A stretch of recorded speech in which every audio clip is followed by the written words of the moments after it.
Hello everybody, hello gentle folk, gentle beasts and all creatures in between, and welcome back to Let's Play Morrowind with me, Traversing the Dark, and Carla the Cam. Where we last left Carla off, I know it was a little while ago, she was basically ready to finish up the game's content. Look at her there, completely stoic. No craps given, look at that. She's wearing her Telvanni Magister gear, she's got Skull Crusher, she got Wraithguard from Lord Vivek, and the Helm of Tohan, which is our Visor of Endurance, which basically means that we're never going to lose fatigue again. So it's safe to say that we've got just about every piece of enchanted item that could make short work of Dagoth Ur and his legions of Ashkin, who we've slaughtered already on our way up here. We get met by two ash zombies. I think we had an ash zombie and an ash ghoul, the little elephant men. Hello. Yep, we dealt with them, and now it's basically all we need to do is to finish off the game is to take Odrossel, Viminyal and Dagoth Ur, the three citadels that house Dagoth Ur's power. We need two artifacts, Keening and Sunder, that will take down Dagoth Ur, and for that we need to start off with Odrossel to get, I believe it's Keening, then Sunder and Viminyal, and then finally Dagoth Ur to bring them all together, destroy the heart of Lorkhan, and free Morrowind from Dagoth Ur's tyranny. Or even the start of his tyranny, I suppose, considering that his army never really gets out the door, but we'll let him tell us that himself. Cannot speak today, goodness. Right, we got some cliff racers, but the skies are red. Skull Crusher is pale bone white, and we're ready to snap some heads here. Here we go. Oh, if we can hit, that is nice. I see a lame corpus over there. Now, Red Mountain is actually a deceptively large place, and this is not doing as much damage as I thought, so I'll probably just bashy bash. Oh, he's done okay. There is quite a lot of little caverns that you can go to explore. Here's Yasu Mine with next sound. Hiya. At our level, it's kind of pointless to run amok in Red Mountain that much, but there are some good little treasures you can find, particularly if you're doing the Tribunal quest line. Most of their late game, kind of mid to late game quests for the temple take you up to the areas around Red Mountain. There's some raw glass, right? Like that, 5 raw glass. I mean, if you're a thief character, you're immediately getting like 10k gold there right away, even from just running in here and running back out. Yeah, Red Mountain is a great location if you're a thief type. You could come here basically from level 1, some more raw glass, and raid some of the mines, which are not that well defended. It just means, of course, getting through legions of rather annoying Nyxhounds and the ashen creatures outside. And of course, these are blighted Nyxhounds, so they're just that much more potent and powerful. But yeah, oh, uh-oh. I think he might be an Imperial Guard who doesn't like that I'm in this mine. Oh yeah, hello. Umbacano, what do you want? I am Umbacano, mage. Mage's Guild. Who are these people? Background. A glass miner, okay. Umbacano does not sound like a glass miner's name. Yeah, I'm just going to ignore these guys because I think they just don't like that I intruded on their mine. I'm literally the Nerevarine, the saviour of Morrowind, and you guys are picking a fight with me. Well, luckily they won't follow me outside. They'll just be really annoying as I hop around them and try to get out of their biz. I want nothing of this, sir. Sir, I helped you clear your mine. You should be thanking me, but as usual, Carla never gets thanks for her tasks. She wonders why she's not just simply joining Dagoth Ur at this point, but that would annoy Caius, and Caius is the best bro that an elven gal could ask for. Look at her there. Look at her strolling through the Ashen Blight, the Ash Storm.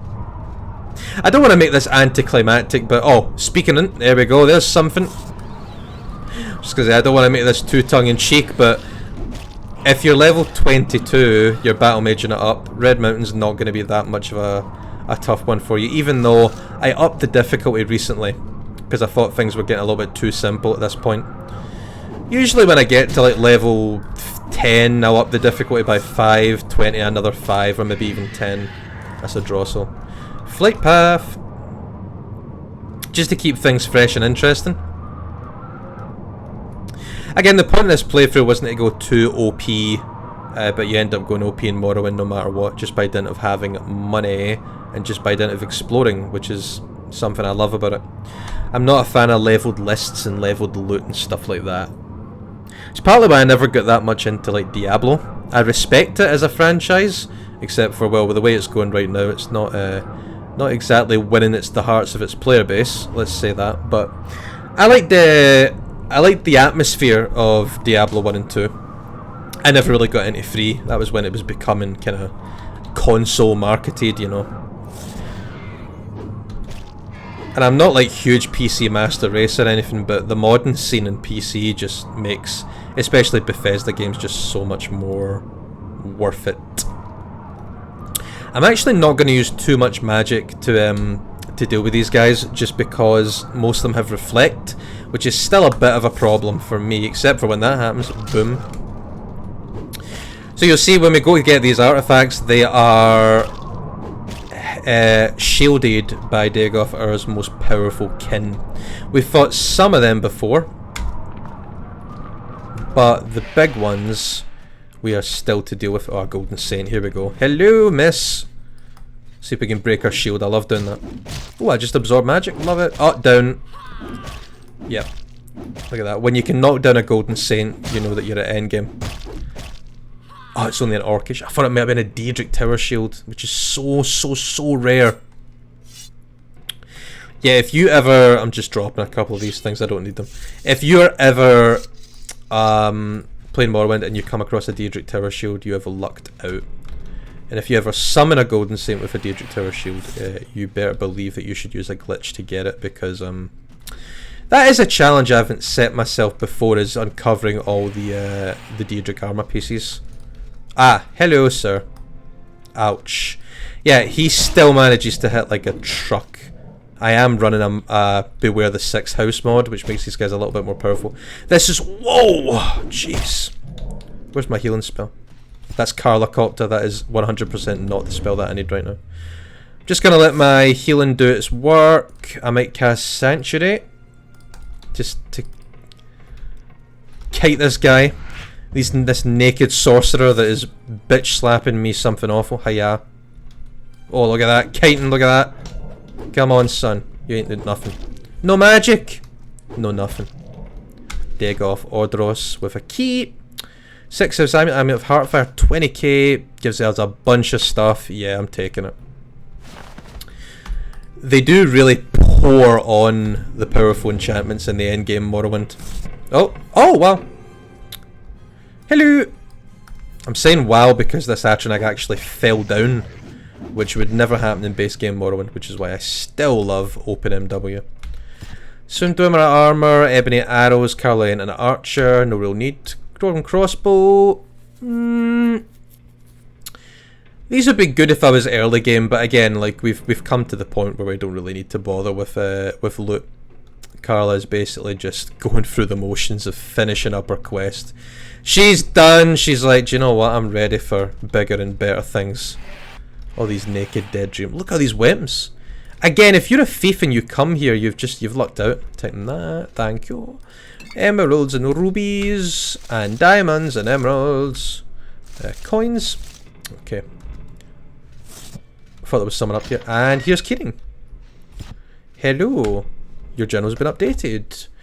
Instead of Odrossel, I discovered the artifact blade Keening, one of the enchanted deals created by the Dwemer Craftlord Keggernack. Yup.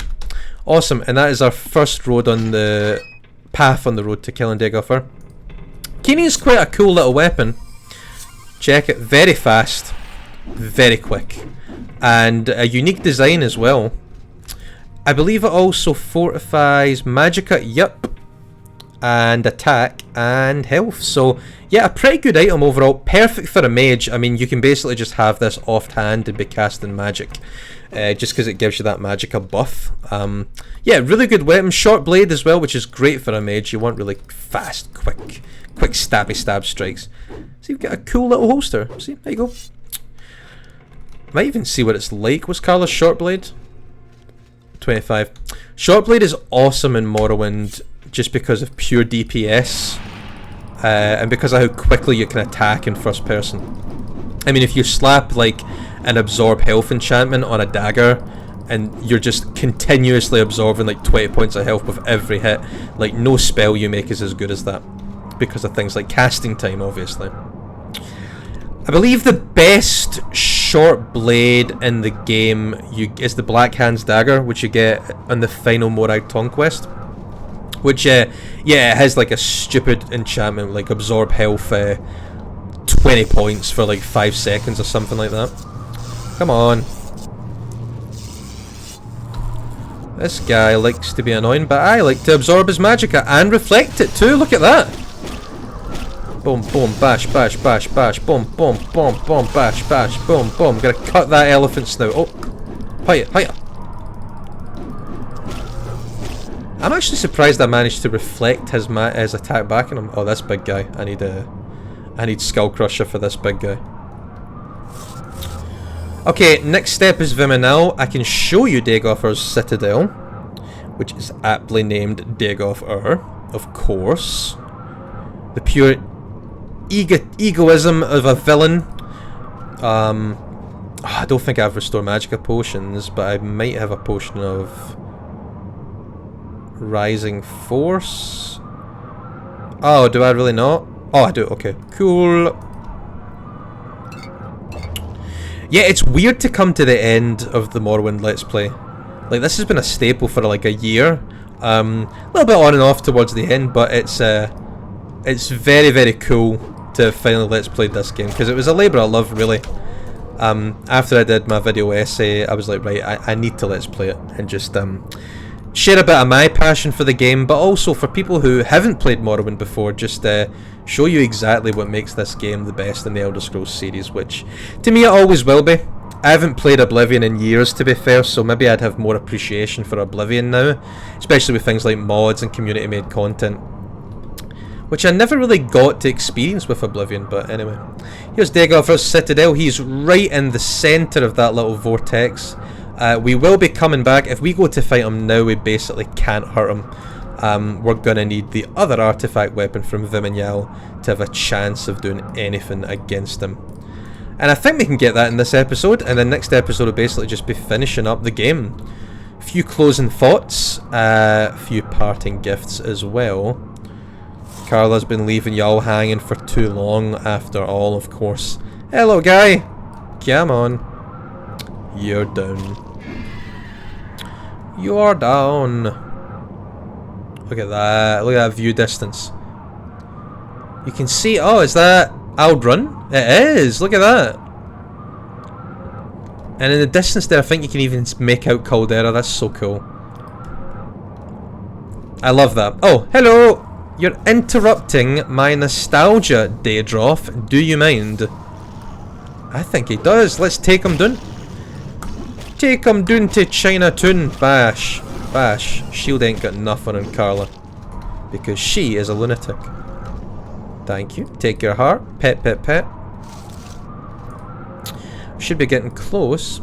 Yeah, there's a bunch of strongholds that you can explore here, beyond the bounds of the ghost fence. There's a Daedric ruin down there, even.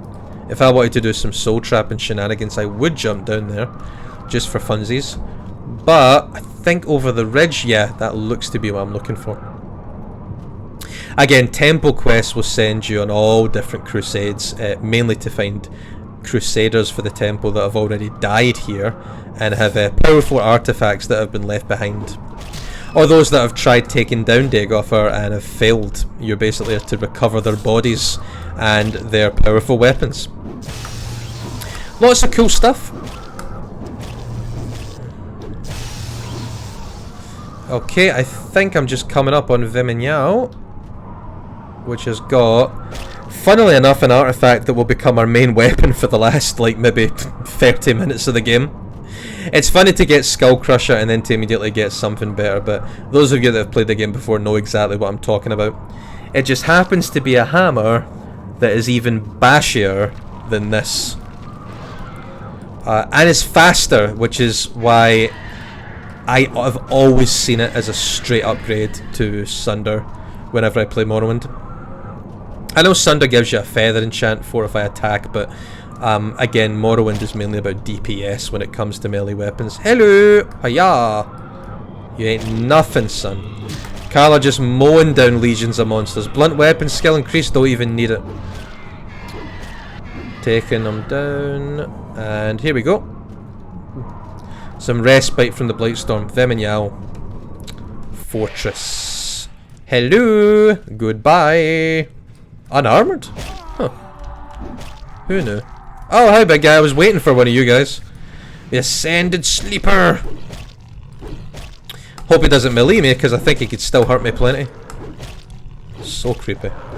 Down he goes. Dagoth Ur. Take his amulet. Anything else? Dormer Spear. Yep, just plenty of high-level treasures rolling about that Carla just doesn't need, let's be honest. She's doing fine as she is. Hello. I'm super pleased with my ability to block. What's my skill? It's only 36 and I've blocked quite a few good, quite a few hits. Some people don't like the way blocking works in Morrowind. I think it's pretty good. I mean, basically it's a percentage chance to negate all damage, like, completely. And it's satisfying when your character manages to pull it off, you know? Bit of fun.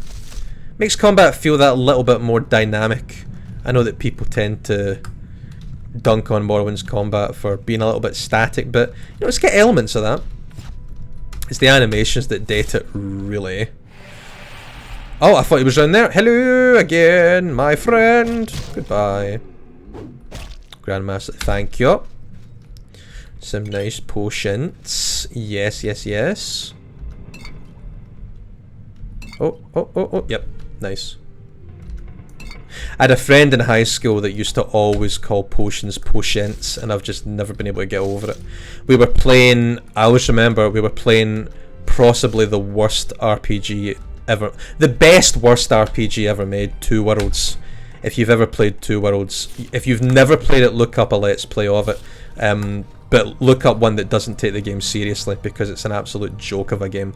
But it is a lot of fun if you can get into the humour of it. Because it's not trying to be funny, and it's such a good case of an intentional comedy. It's basically the Room of video games, but he loved it, this friend of mine. I think he'd just never played an RPG before. And it is a game that, because it's not well designed, it doesn't hold your hand. It's not like Morrowind where the point is to not have your hand held. It just lets you go out into an open world and says, meh, do whatever. But he loved it. He would sit and mix potions, and he'd be like, I'm making a new alchemy potion today, a potion of strength. And I'm like, great. This game sucks. You know that you could be playing better games, right? He didn't care, he loved it. And to be honest, fair play. But yeah, potions. I'm mixing potions. Where is my foe? Does he have potions? Hello, sorry to interrupt your prayers. Hi, yeah. Where is he? Oh, there he is. Okay, I am gonna be careful here because I know how strong his little friend was. Do you know what I might actually do? I've got so many, like, I've got so many amulets and scrolls. I might as well just use them all up. And if he reflects whatever, that was actually really effective. If he reflects, it's fine. I really don't think he's going to be able to hurt me that much. Well, we've got Fiercely Roasting Legendary Scroll. Oh, did he just regenerate health? Oh, no. Huh. Sunder. Blunt weapon 10 to 70. Is it better? 10 to 6. Yeah, see? Straight up better. Amulet of Half Heal Shield and Levitate. Fortify Strength. I don't even care. Take it. Sunder. Gimme. It's such a strange looking little weapon, but I actually love it. I don't know why. Look at that there. It looks like a blacksmith's like little hammer, but it is probably the best blunt weapon in the entire game. Look at it, little dinky hammer. You know what? Carl the Cam with her penchant for bashing heads. She's finally got the ultimate basher. Its saving grace is it's faster than Skull Crusher, and it's delivering damage just expertly. Look at that, look at that, look at that, right? You cannot beat it for speed. I love it. I always have enjoyed using Sunder and Morrowind. Okay. I love it. But yeah, this is the second artifact, Keening and Sunder, that is needed to take down Dagoth Ur for good. And I think with our acquisition of this little troll hammer, I'm going to end this here. Thank you very much for watching, folks. Next episode will be the last one of the Let's Play. Tune in as well. I've got a special video essay I'm going to be bringing out before I head back home for the summer break. Don't worry, I'll post the last Morrowind video next week for sure, just to get it out, probably even sooner, depending. But for my 1k subscriber special, I wanted to give a new video essay out, which I think you'll all enjoy very much. It's about a show that's very close to my heart and some of the psychological underpinnings of the show, which a bunch of people voted for in a poll that I put up recently. So look forward to that. But once again, thank you very much for watching, everybody. Enjoy the rest of your day, enjoy the night, enjoy your week, and as usual, make sure to check under your bed.